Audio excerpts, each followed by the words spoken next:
थंडीच्या दिवसात रात्री बऱ्याचदा बाथरूमला उठावं लागतं. महिलांना थोडासा बऱ्याच महिलांचे प्रश्न येतात की आम्हाला रात्री खूपदा उठावं लागतं. तर थंडीमध्ये घाम येत नाही म्हणून लघवीला जास्त जावं लागतं. परंतु थोडंसं काय करायचं की 8 नंतर रात्री पाणी कमी प्यायचं आणि 2 पॉईंट्स आहे आपल्या शरीराचे, ते थोडेसे पॉईंट्स दाबायचे. आपल्याला झोपतानाही आपण दाबले तर चालेल, सकाळी पण केलं तर, हे कधी म्हणजे केलं तर चालेल. तर कोणते 2 पॉईंट्स आहे? तर आपला हा किडनीशी रिलेटेड आजार आहे. तर आपल्याला रात्री त्रास कमी व्हावा त्यासाठी 1 पॉईंट्स बघत आहोत आपण. पायाचा जो पॉईंट्स आहे तो आपला जो हा घोटा आहे, त्या घोट्याच्या एक बोट खाली इथे असं असं गोल गोल गोल गोल फिरवायचंय अंगठ्याने असं, आणि हे वर पण असं असं दाबायचंय 1 मिनिटाकरता किंवा 2 मिनिटाकरता.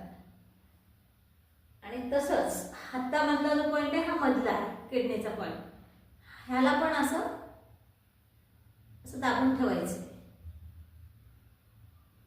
आणि इथे पण थोडंसं दाबायचंय. आपलं हे जलतत्व 5 तत्व जे आपल्या बोटांमध्ये दाखवलेली आहे, तर जलतत्व आहे हे करंगळी आहे, ह्याला पण दोन्ही हाताचं असं थोडंसं दाबायचं आहे.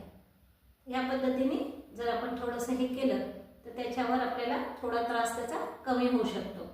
तर आवडलं असेल तर लाईक करा, शेअर करा, सबस्क्राईब करा. राधे राधे.